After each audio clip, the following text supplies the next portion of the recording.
Now a new era begins. The movement of women's sports is here, and it's stronger than ever. From the hardwood to the ice to the field, our women athletes are making history.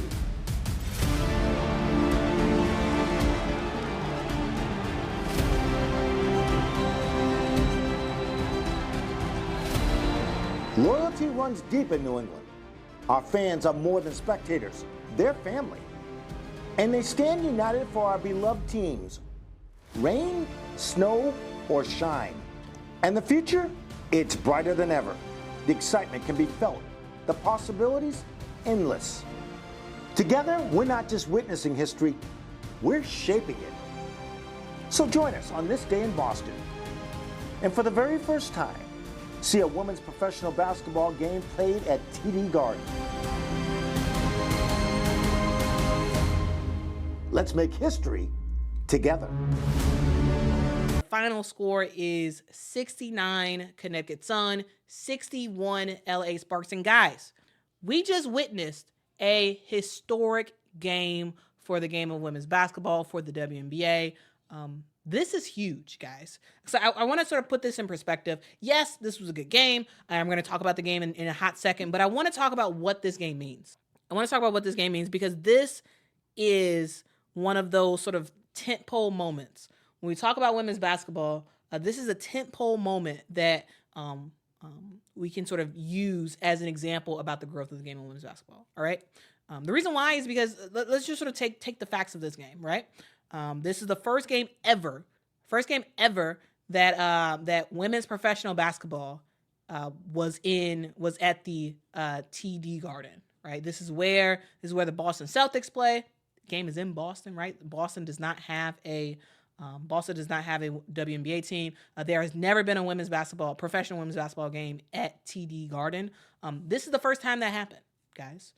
This is the first time a game of this kind has happened at the Celtics arena, guys. The Connecticut Sun, there's not a men's team in Connecticut, right?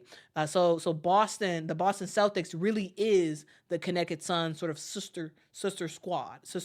brother squad, right? And they decided to do something interesting, right? This was announced a long while ago that we were going to see the Connecticut Sun go to TD Garden to play a regular season game during the season.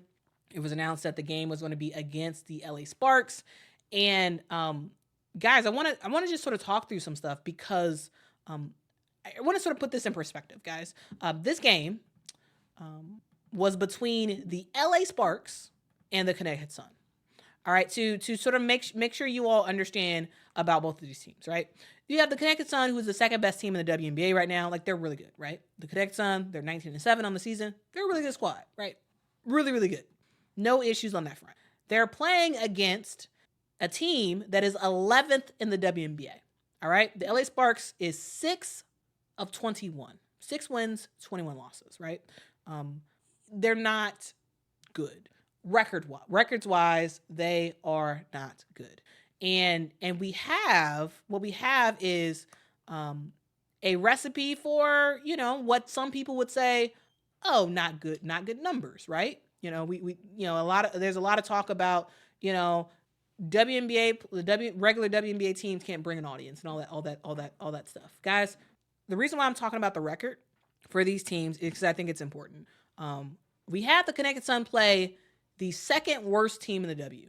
This team is, yes, they have good players, but they're not good statistically, according to the standings. 6-21 on the season. This is a team that, yes, has some popular names that people know, right?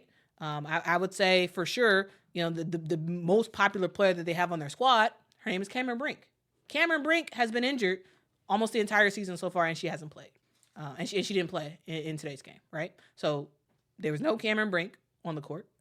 You have Rickea Jackson, who absolutely, in my mind, is a name and someone who has been pretty awesome. But again, it's not where this team for the LA Sparks doesn't have people that I would say the casual fan knows, besides maybe De'Erica Hamby now because she won that bronze medal and she has that lawsuit. So maybe some more people know about her. But like, this isn't a crazy well-known team. And they're playing, and the Connecticut Sun are playing. And Connecticut Sun, they're a really, really good squad, have consistently been a really good squad, but they also don't have big names. They don't. They just have hard-nosed basketball. They have a winning culture, a winning attitude, and they're really good, right? And the thing that I love about today's game was that this was the Connecticut Sun versus the LA Sparks. And a game against the second worst team in the WNBA ends up leading to some really, really awesome numbers. Let me go through the numbers real quick. Did you know that today's game between, again, the LA Sparks and the Connecticut Sun was the third highest attended game this season? Third highest attended game. The other two games, of course, did feature the Indiana Fever. But this one is the third highest attended game. And again, it did not feature the Indiana Fever. Like, this is not meant to shade the Indiana Fever at all. That's not what this is meant to do. This is meant to just say that the growth of the game is it's happening, and it's not just focused on one team. Absolutely grateful. Absolutely what Caitlin has been doing with the W and with the Indiana Fever, but it's not just that. There is a lot of organic growth that is also just happening in the W, and a lot of fans are being introduced to these teams, and they absolutely love it. And I want to talk about that, guys. Again, the third highest attended game this season. And guys, 19,125 people attended this game. Again, 19,125 people attended. This is the highest, this is the most tickets sold ever for the Connecticut Sun. For their in franchise history, this is the most tickets sold.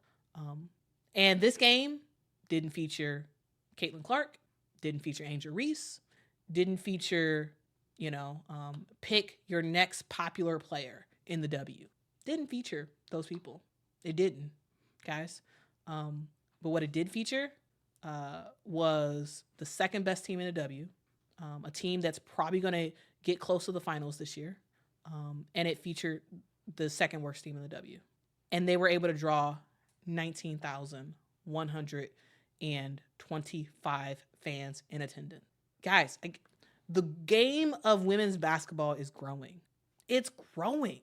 And it is amazing to see as a person who's been a fan my entire life, since I was basically like 5 or something like that.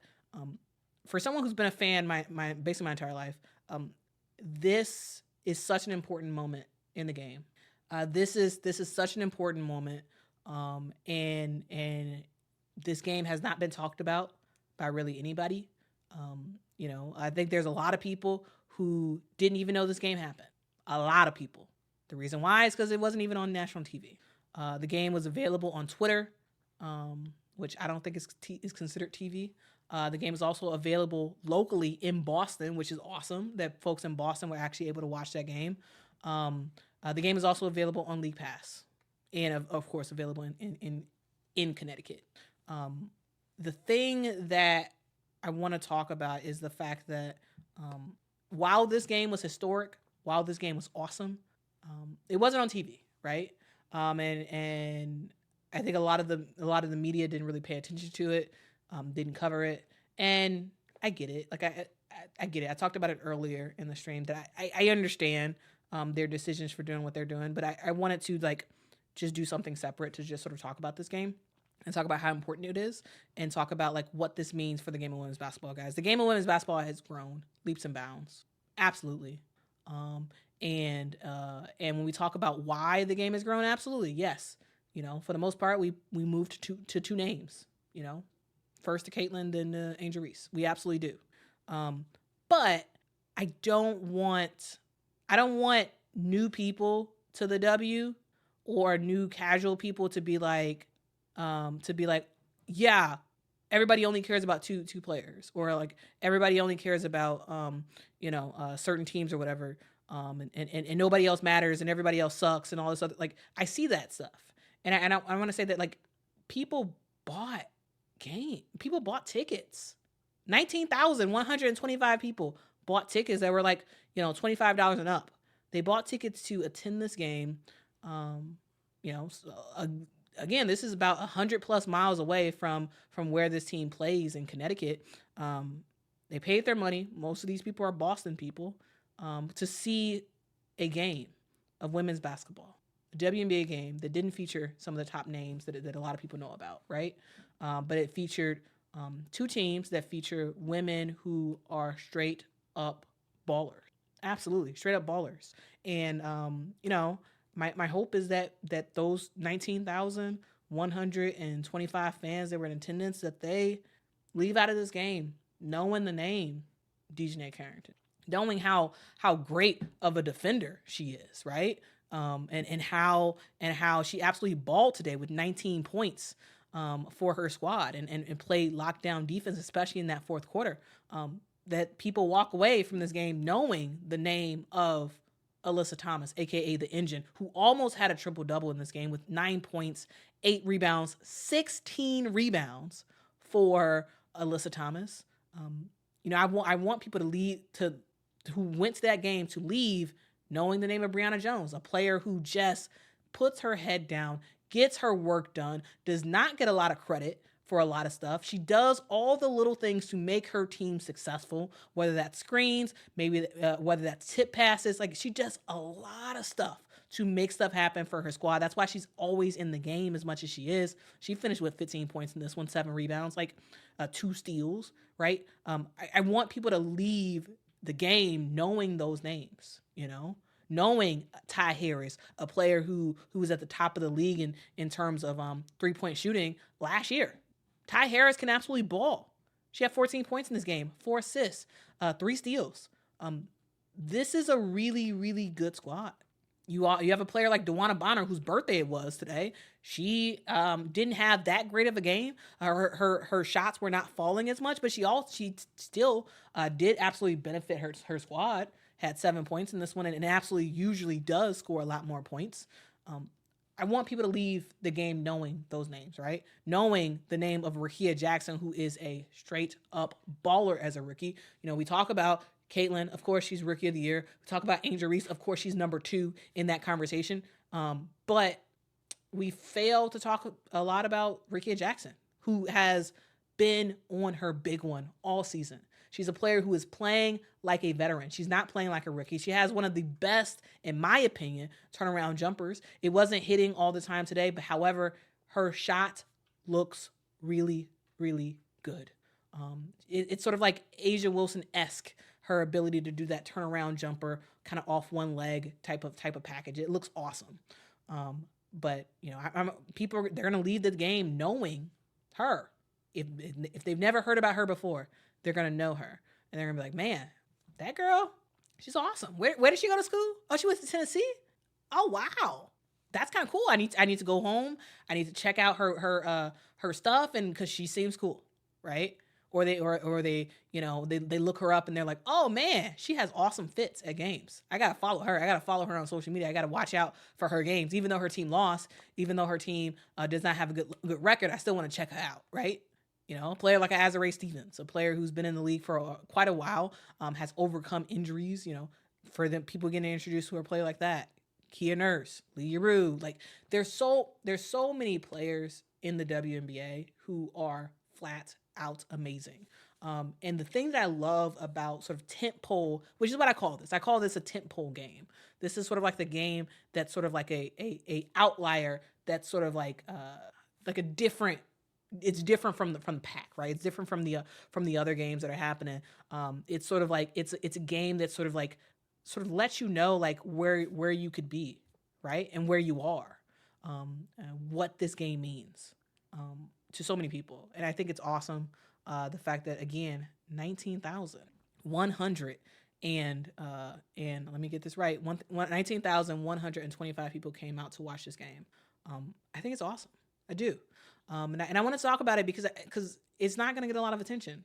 I think there's a guaranteed a lot of WNBA fans, a lot of people who call themselves WNBA fans don't even know about this game. They probably didn't even watch it, right? And I think it's important for us to talk about it, for us to highlight it, and for us to just like celebrate the awesomeness of the W, man. Like let's not just make this a one person league. Let's not make it a 2-person league. Let's not make it a 3-person league. This is all 12 teams, and they're all doing something great. And I don't blame the media for this. I don't, because ultimately the media will do whatever the people want, right? So I think it's up to us.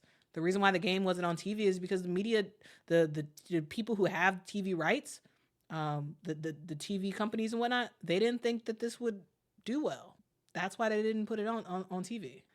So it's important for us as fans that if this is the content that we want more of these types of games on TV, well, we got to watch it. We got to engage with it on social media. We have to continue to do our part to sort of grow this thing. And then as more fans show visible interest in all this stuff, then we'll have a situation where we'll have basically every single game on national TV. It's coming. The new media rights deal is going to have a lot more games on TV, right? But it's coming, and a day that we will have all the games on national TV. And I'm excited about it. I love it. And you know, I'm going to do my part in terms of covering stuff.